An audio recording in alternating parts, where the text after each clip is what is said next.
आदिशक्ति महेश्वरी योगज्ञे योगसम्भूते महालक्ष्मी नमोऽस्तुते।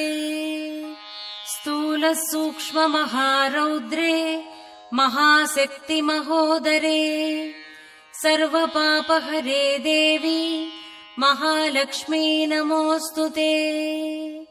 पद्मासनस्थिते देवी परब्रह्मस्वरूपिणी परमेशी जगन्मातः महालक्ष्मी नमोऽस्तुते।